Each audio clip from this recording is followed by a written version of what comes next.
Hello everyone, in this video I'll be showing you the most overpowered build in Splatoon Raiders from the beginning to end game. So I'll be covering the best tanks, the best weapons, gadgets, and everything that you need to know to make a very powerful build. This is going to be actually using all three of the tanks, and I encourage you to do so because there are some late game stuff where you need to have all of them powered up, so it is nice to work between them all. But I'll be talking about the best path to choose from the early game to the mid game and all the way in through the end game, as certain tanks just perform a lot better at different aspects of the game. So I'll be breaking out all of that in this video and going over everything you need to know. So first I'll talk about tanks. In my opinion, the tactical tank is the best in the end game, and it's also very strong through the mid game as well. The power tank is the best early on, and I would say the second best overall. And the speed tank, it is good, but from the three of these tanks, it is the weakest of them due to it having like less useful skills, whereas things like the tactical tank let you put out a turret. The power tank has one of the best gadgets in the game with the SPLATOON. So I would recommend early on leveling up the power tank and then switching over to the tactical tank in the mid game to fully max out the tactical tank. You do need to get the power tank leveled up quite a bit because later on you'll be able to equip a gadget from the power tank, which makes it insane. Now to talk about the tanks, I do have to talk about the gadgets.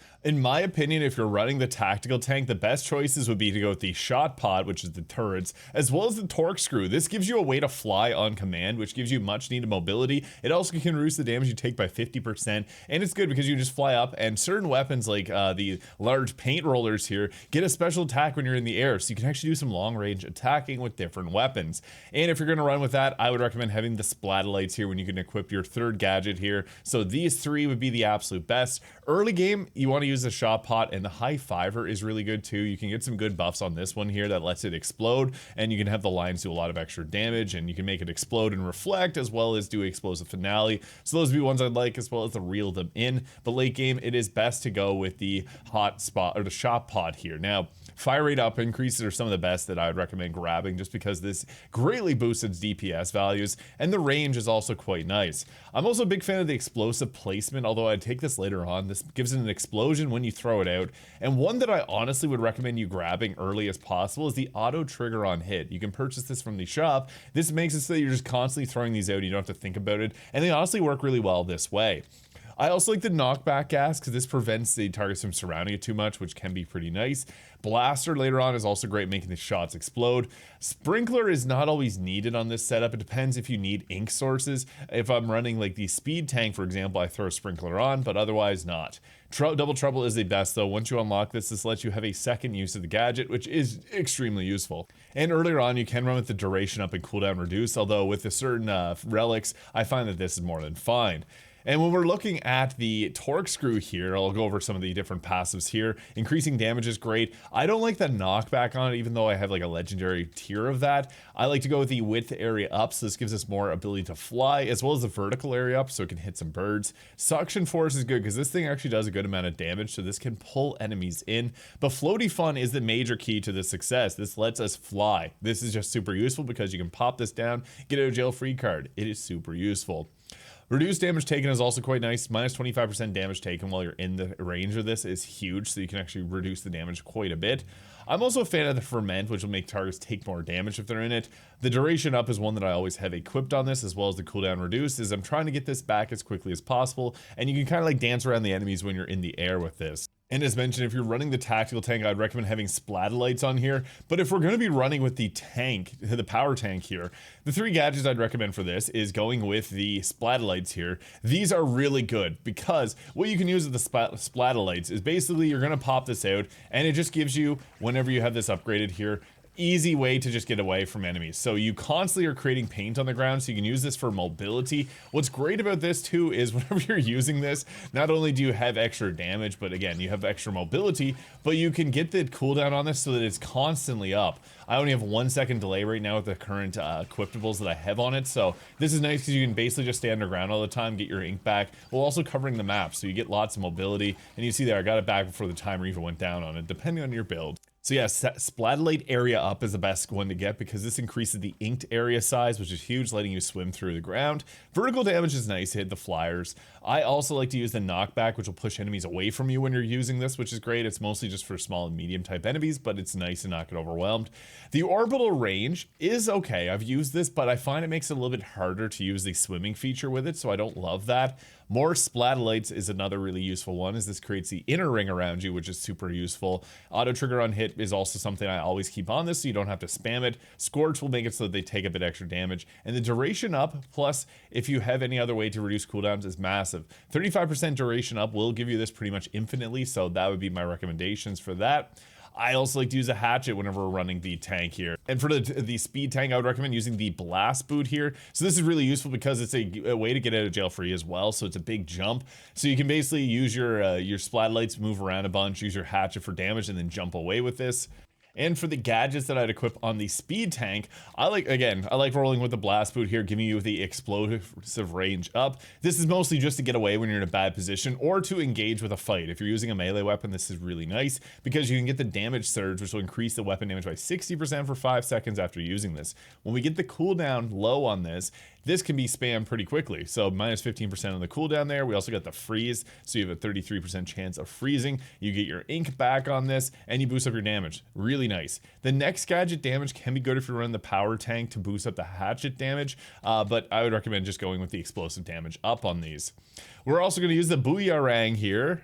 The speed tank is really hard, but this is one way to maintain ink because you can get added ink on top of this, which will create ink around its location, and you just basically toss this out. I like to use the auto trigger on hit as well, just so that you keep popping this out, although you don't have to use it. Just remember to spam this as much as possible. The persistent booyarang is also nice, making it kind of like the splatolites, although not as strong, and basically just boosts up its overall damage. Relic power will depend what tank you're running with. So if you're running the tactical tank, I like to have the gadget recovery so we can get this back quickly, or speed up, which is nice because you get a huge boost to your speed. I have a weapon that has this on currently that I was using on this build. I also like the gadget recovery since we can get one power one. This one is amazing. It shortens the cooldown by 0.1 seconds when you defeat a salmonid. There's a lot of enemies in this game. You're getting your coolbacks very quickly with this. We're also going to run the gadget recovery fly since we got the ability to fly in the air often. This reduces your cooldowns as well. And then I also run with the danger burst here to create an explosion if you're in danger, which will just make you survive a little bit more likely. If we're running the power tank, I typically run with speed up as well as the gadget recovery, again getting your cooldown back, gadget recovery from damage, which reduces cooldowns by 0.9 seconds when you get hit with an attack, and finishing burst, which when you take in an enemy they have a 10% of exploding. And then if we're using the speed tank, I like to roll with the speed up as well as gadget recovery, stay underwater. We need our cooldowns back as quickly as possible with the speed tank. I also like to throw in the gadget recovery speed, which increases it by how fast you're moving, and then also mega power egg burst, which will make explosions when you pick up power eggs, which is often. And for the bot buddy, Shivers is just by far the best in my opinion. The Moray Storm is nice for certain encounters, like if you're doing ruins or dens, it can be good. Mantra Dance, I just don't like that you have to keep spamming this skill. And honestly, Big Bite Royale is huge damage. You can one-shot bosses a lot of the times if you're doing it above a few levels ahead of the enemy, and you can also freeze them when you get this upgraded. It is very useful, but this takes us to weapons. Honestly, the tube rollers are pretty good. If you get a balanced roller optimized for swing and ink speed, this has a pretty fast attack, so you typically are doing this, but you can jump and you can sling it even further. So when you do the jumping attack, it creates a pathway forward for you to use your ink with. So this can be really useful for a variety of reasons. You can also press and hold it to create paint on the ground if you need to get around. Although I always have these splatolites out with a particular build, so I always have that going. But basically with this weapon, you're just going to want to use it and get into positions where you can spam. Like, there's a lot of enemies in this game that have weaknesses like the or armor on front, and you want to get behind them. So this is all about just moving to get in the right position, pop back out, because when we have our splatolites up, we're doing a ton of damage anyway. And especially if we have like the shot pots there, you can see they're getting a lot of damage in. So we don't even have to be out. We can replenish our ink because this thing is ink hungry. But yeah, the rollers are really good. I got freeze on this one, which is amazing.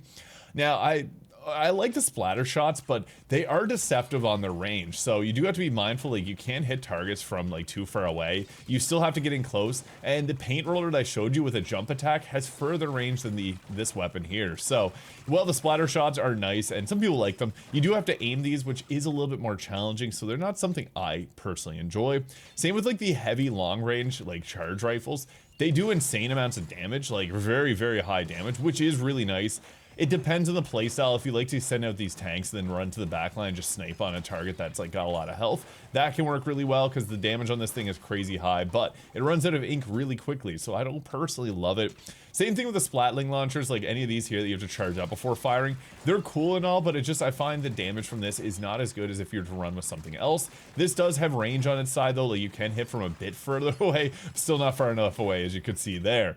I personally like the paint rollers. There's 3. Melee weapons in this game are very strong. Regular old brushes, honestly, they have the fastest attack speed, so use that how you will. It is extremely powerful. The thing with the paintbrushes too is you can just press and hold it to move around quickly. They have a pretty good jump attack because it does shoot paint out like in a 3-round burst around your character like that. It goes through the ink pretty quickly because it does shoot very fast, but I personally think that the paintbrush is the best weapon in the game. I just didn't get very many good drops of it, but even still, it is a very powerful weapon. Since we're going to be moving around and using the splatlights for damage anyways, we may as well get in close and just burst damage with the paintbrush. So this is honestly my favorite weapon, and I would also give a honorable mention to the Splatana here, because it's kind of similar process. You've got a longer range attack here. It attacks fast, not as fast as the paintbrush, but it's faster than the paint roller, so this is a melee weapon, but it's a little bit sneaky because it is more like a melee with a bit of a range to it. It is a really strong one though. But honestly, use the weapon that you find best. With this particular build, you can use anything. My preference is with the paint rollers or the paint brushes, depending on what type of encounter I'm going to. And when it comes to upgrades for your tank, always max out gadget part slots. These give the biggest bang for your buck in terms of effectiveness. I would also recommend putting as many points as possible into the gadget damage. I was just capped out at this point, but yeah, gadget damage ends up being a lot higher than weapon damage in my opinion. Having high health is also important, but I would recommend putting most points into gadget parts, gadget damage, then your health, and then you can put the rest into the weapon damage. And don't forget to go to the Gadget Workshop, develop some parts, because that's where some of the most impactful ones like the Blaster and Double Trouble for the shot pods are, as well as going into the Splatolites and getting the more Splatolites. So all of these are some of the best in the game. Highly recommend them. And when you're upgrading these, they add more damage. Always use the ones that you never remove, like more Splatolites. So pretty much all the meta choices, you're going to be taking increased damage on those. So here's an idea what to do in combat. Basically, you're going to put out your Splatolites and get moving right away. Try to paint as much of the ground as you possibly can so you have an escape route if you need to. And I would just recommend getting up close to enemies using your paintbrush there. You're going to automatically be tossing out your attacks, and then you can throw out the fan here whenever you need it. The fan is great because this lets you take the ones that create bombs out of their head, and you can wipe them out really quickly with this. It also does damage, but be mindful that if you're trying to grab the eggs, you do have to go back into the ground. You can see here, we're absolutely just wrecking through this really quickly here. The paintbrush is very fast at attacking, so it makes it great for a lot of different targets in the game. Always be looking around and always be planning your exit route because you need to get away a lot of the time. So knowing where you're going to be going next is part of the game. You got to find that and have a path, especially if you're using something like the speed that doesn't always have the great paint generation. But you can see here, we constantly have Splatolites out, which is super impactful because basically you're just going to start off the level by just running around, finding as many like spots that you want to try and paint up. Like I want to get this wall up, so you get the sniper. Always go after snipers and the ones that shoot the poisonous bubbles at you. And I would recommend leaving these UFO guys here because you can use them to be able to take down other targets. Always keep an eye on who your bot buddy is because they'll be moving around as well trying to take out enemies. And it's best to try to lead them towards some of the ones like the towers that have a bunch of little mini fish flying around because they're really good at taking care of those. And when it comes to boss encounters, each of them has their own weakness, but my recommendation is to go for the one that you find the most annoying. So if there's one like this guy, for example, the large beams, I often forget about them.